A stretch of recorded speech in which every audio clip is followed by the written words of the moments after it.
Last year আমার special একটা দিনে আমরা গিয়েছিলাম একটা স্পেশাল জায়গায়, আর সেখানে গিয়ে খেয়েছিলাম সব ইন্টারন্যাশনাল ফ্লেভারের মজাদার সব ইয়াম্মি ফুড। আসসালামু আলাইকুম everyone, welcome back to my another new blog. তো আজকে যে ব্লগটা তোমাদের সাথে শেয়ার করতে যাচ্ছি, এটা বেসিক্যালি 1 ইয়ার আগের একটা ব্লগ। আমার ইচ্ছা ছিল একটু গুছিয়ে শেয়ার করব, আর গুছিয়ে শেয়ার করব বলে বলে আর করা হয়নি, লেট হয়ে গেল। তো এখন মূল ব্লগে আসি। লাস্ট ইয়ার আমার বিয়ের দিনে আমরা গুলশানের 6 সিজনে উঠি, সেখানে আমরা 1 ডে অ্যান্ড 1 নাইট স্টে করি।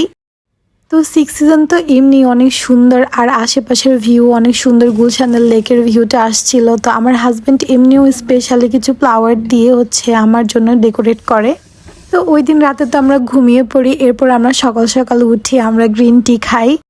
অনেক সকাল সকাল উঠার কারণে আমরা আবার ঘুমিয়ে পড়ি, আর আনফর্চুনেটলি আমরা আমাদের ব্রেকফাস্টটা মিস করি। ব্রেকফাস্ট মিস করার কারণে আমার মনটাও বেশ খারাপ হয়ে গিয়েছিল। কি আর করার, তো আমি রেডি হয়ে আমরা নিচে চলে আসি কিছু ফর্মালিটিসের জন্য।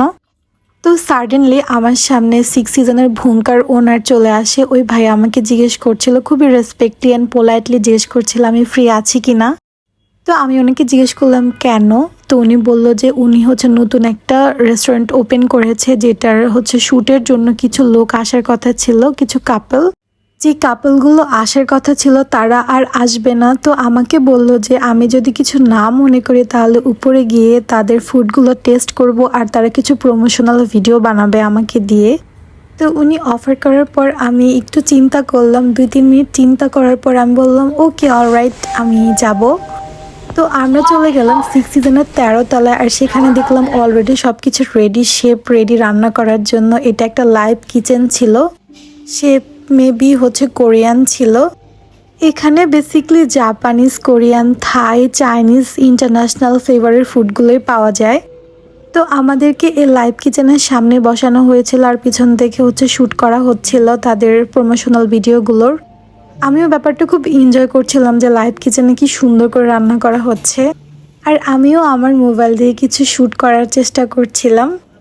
শেফ কত সুন্দর করে, কত সিম্পল খাবারগুলোকে কত টেস্টি বানাতে পারে সেটাই আমি দেখছিলাম।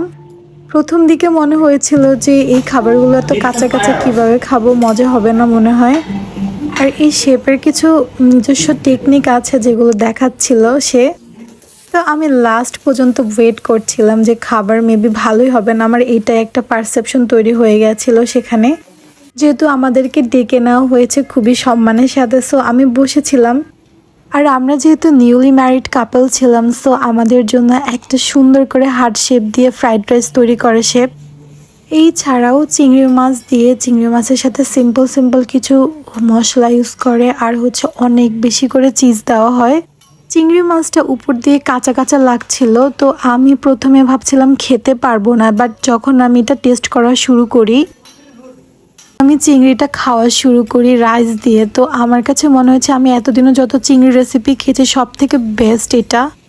আর ভেজিটেবলগুলো, ও মাই গড, কাঁচা কাঁচা হলো, এত বেশি ইয়াম্মি ছিল বলার মতো না। আর এখানে একটা বিফ রেসিপি আমাদেরকে টেস্ট করতে দেয়, যেটা খুবই ইয়াম্মি ছিল, খুবই অসাধারণ ছিল। সবগুলো রেসিপি অনেক বেশি মজা ছিল। তো খাওয়া দাওয়া শেষ শেফ আমাদের থেকে ভিডিও ক্লিপগুলো চায় তার বাচ্চাকে দেওয়ার জন্য। তো সবশেষে ভুঙ্কার ওনার যে ভাইয়াটা আমাদেরকে বিদায় দিতে লিফট পর্যন্ত আসার, আমাদেরকে অনেক অনেক থ্যাংক ইউ দেয় আমাদের আসার জন্য। আর আমরাও ওনাকে অনেক থ্যাংক ইউ দিই এত মজার মজার খাবার আমাদেরকে টেস্ট করতে দেওয়ার জন্য। এরপর আমরা খুশি খুশি বাসায় চলে আসি, আর ব্রেকফাস্ট না করতে পারার কষ্টটা আমার অনেকটাই চলে যায়। সো গাইজ, আমার আজকের ব্লগ এই পর্যন্তই। সবাই ভালো থেকো এবং সুস্থ থেকো। আল্লাহ হাফেজ।